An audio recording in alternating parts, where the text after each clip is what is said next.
Berita yang baru diterima. Dan je. Okay guys, aku nak maklumkan kepada korang dengan title atas ni, bantuan awal persekolahan RM150. Okay, ada berita yang dipostkan pada 10 Januari di Kementerian Kewangan punya muka buku. Tetapi info ini amat penting sebab apa? Bantuan awal persekolahan yang dimaklumkan bermula 11 Januari. Bila kata 11 Januari ini, benda ini berperingkat mengikut negeri-negeri yang tertentu.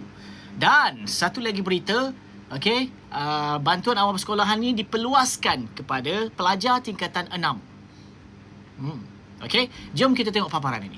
So, melalui buka buku Kementerian Kewangan, so kalau kita tengok sebelahnya Ahad, okey, dan ini berita yang terkini, bantuan awal persekolahan sebanyak RM150 bagi setiap pelajar kini diperluas kepada pelajar tingkatan 6 dengan peruntukan sebanyak 800 juta. Dan ini yang aku nak maklumkan. Yang sedia maklum, kumpulan A, okey, yang mana kalau kita lihat Kedah, Kelantan dan Terengganu, okey, bermula 11 Januari hingga 31 Disember. Dan bagi kumpulan B, 12 Januari bermula hari ini hingga 31 Disember 2026. Maksudnya boleh buat tuntut, okey, yang RM150 di sekolah masing-masing. So, kalau boleh tengok sini, antaranya Johor, Melaka, Negeri Sembilan, Pahang, Perak, Perlis, Pulau Pinang, Sabah, Sarawak, Selangor, Kuala Lumpur, Labuan dan Putrajaya. Okey?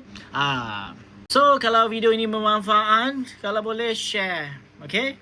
Untuk bagi ibu bapa di kat luar sana dapat manfaat dia bersama. Itu sahaja perkongsian aku, Faizwan. Assalamualaikum.